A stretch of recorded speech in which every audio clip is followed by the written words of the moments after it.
சென்னை மத்தியில் இந்த மாதிரி ஒரு சித்தர் கோயில் இருக்குதே எனக்கு சமீபத்தில் தான் தெரிஞ்சுது. ஸோ நாங்கள் விசிட் பண்ணலான்னு போயிருந்தோம். இது சென்னை வாஷர்மேன்பேட்டில் இருக்க தியாகராயா காலேஜ் மெட்ரோ ஸ்டேஷன் இறங்கிடுங்க. இறங்கிட்டு அங்கேருந்து இந்த தாத்தா கோயிலோட டீட்டெயில் கேட்டாலே சொல்கிறாங்க.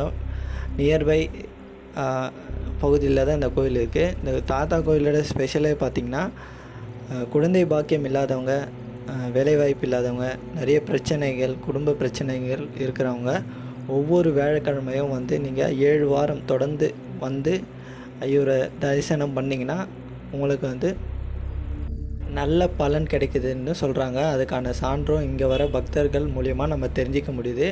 நம்ம இப்போ அந்த கோவிலுக்குள்ளே வந்துட்டோம். இந்த கோவிலில் பார்த்திங்கன்னா சித்தர் செய்த மகிமைகள், அவரை பற்றிய கூறிய விளக்கங்களை படங்களாக இங்கே வரைஞ்சிருக்காங்க. அதுவும் பார்த்து நம்மளால் தெரிஞ்சிக்க முடியுது. இந்த ஒவ்வொரு வருடம் பார்த்திங்கன்னா இந்த கோவில் குரு பூஜை நடக்கும். இந்த குரு பூஜையில் கலந்து கொள்ள தமிழ்நாட்டிலேருந்து வெளிநாட்டிலேருந்து நிறைய மக்கள் இந்த கோயிலை சேர்கிறாங்க. அதுவும் நம்ம நல்லாவே பார்க்க முடியுது. இந்த கோவில் பார்த்திங்கன்னா ஒரு மயானத்தில் தான் அமைஞ்சிருக்கு. ஒரு சுடுகாடு சொல்கிற பகுதியில் தான் இந்த கோயில் அமைஞ்சிருக்கு. இந்த சித்தர் பார்த்திங்கன்னா கிணறுக்கு அடியில் தான் இருக்கார். ஜலசமாதி அடைஞ்சிருக்கார் இந்த சித்தர். நீங்கள் பார்க்கறது தான் அந்த சித்தர். வாங்க அந்த சமாதிக்குள்ளே போகலாம். ஜீவ சமாதிக்குள்ளே இப்போ நம்ம போயிட்டுருக்கோம். இங்கே தான் இந்த வெங்கட சுபானந்த சுவாமிகளோட ஜலசமாதி இந்த கிணறுக்கு அடியில் தான் இருக்குது. அதை தான் நம்ம பார்க்குறோம். மற்ற நாட்களில் பார்த்திங்கன்னா இந்த கோயிலை நம்ம இந்த சுபானந்த சுவாமியை பார்க்க முடியாது. ஏன்னா அந்தளவுக்கு பக்தர்கள் இந்த கோயிலை வருவாங்க.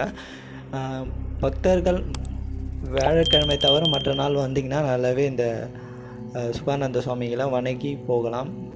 இந்த சிவலிங்க கீழே தான் அவரோட ஜீவசமாதி அமைஞ்சிருக்கு. நான் இந்த கோயிலுக்கு போயிருந்த டைம்லேயே பார்த்திங்கன்னா ஒரு பக்தர் உள்ளே இந்த சுவாமிகளை வணங்கிட்டு இருந்தார். அதுவே நம்மளால் பார்க்க முடிந்தது.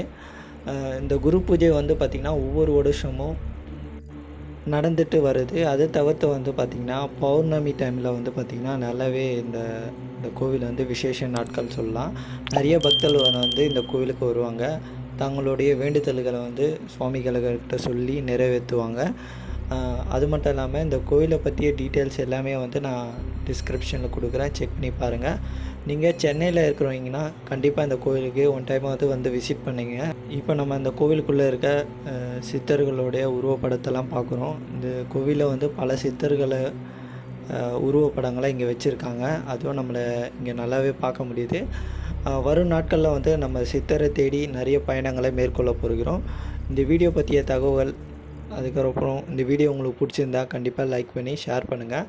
அது மட்டும் இல்லாமல் நம்மளோட சேனல் உங்களுக்கு பிடிச்சிருந்தா சப்ஸ்கிரைப் பண்ணிக்கோங்க. வீடியோ பற்றிய கருத்துக்களும் நீங்கள் ஷேர் பண்ணிக்கலாம். தேங்க்யூ ஃபார் வாட்சிங்.